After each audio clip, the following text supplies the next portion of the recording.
legs come back. Yeah, definitely. So if we look at the setup there, we zoom in a little bit so we can see a bit closer. We can see the width of stance on the left-hand side quite wide there, and as you move back, it's going to restrict any movement in terms of rotation, so therefore you're forced now to sway as you get back to the golf ball. Now to get back to the golf ball requires a lot of head movement laterally to get back to it. If you stayed back behind the golf ball and unwound your hips, if your hips sort of moved this way and allowed your spine to sort of stay behind, hitting up on the golf ball, your club would probably hit the ground somewhere around about here and therefore miss the ball. So because you're behind the golf ball now, you're going to be pulling your arms across, trying to get the golf ball, and you can see your lower half now trying to sort of keep up there, head down a long time again, and the body now just looks very sort of, I can't really twist through that easily, Compare that now to here. Hasn't even come off exactly. So this one here now, a lot better rotation. We're staying more now from here. What we're going to try to do is not have too much lateral move, so we're unwinding the body, the head staying back behind the ball there. We can see it reasonably good contact there as we twist through now. Look at a similar sort of position there with the arms. Difference in the lower half, now the arms are pretty much in the same position. See how your hips, just because they're so wide, the legs, the hips can't twist.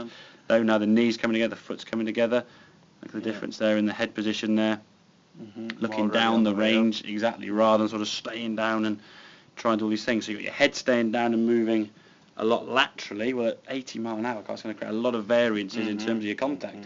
So you'll generally find at the moment, by being too far this way and too wide in the stance, you'll pull across it. Dependent on the club face, depending on how it might vary from day to day or shot to shot or game to game, it'll either go pull left or slice right. Okay, so we've got to try and say, once we get ourselves set up a bit more neutral in terms of being a bit narrow over the ball there, we're trying to sort of rotate behind the ball with a lot less sway. From here now, with the top of the backswing, it's getting the hips having to drive this way, so if you come into the golf ball, your head can stay behind the ball.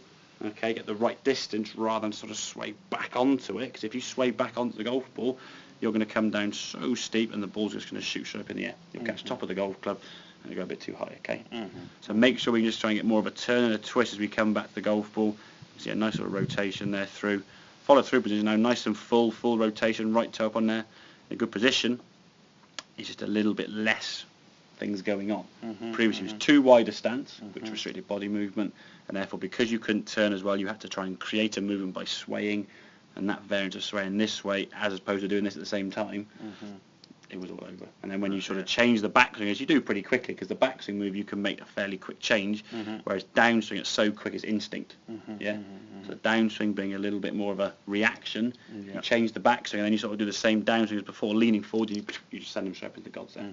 Okay? So I get a little more twisty rotation. Make sense? On that one, Yeah.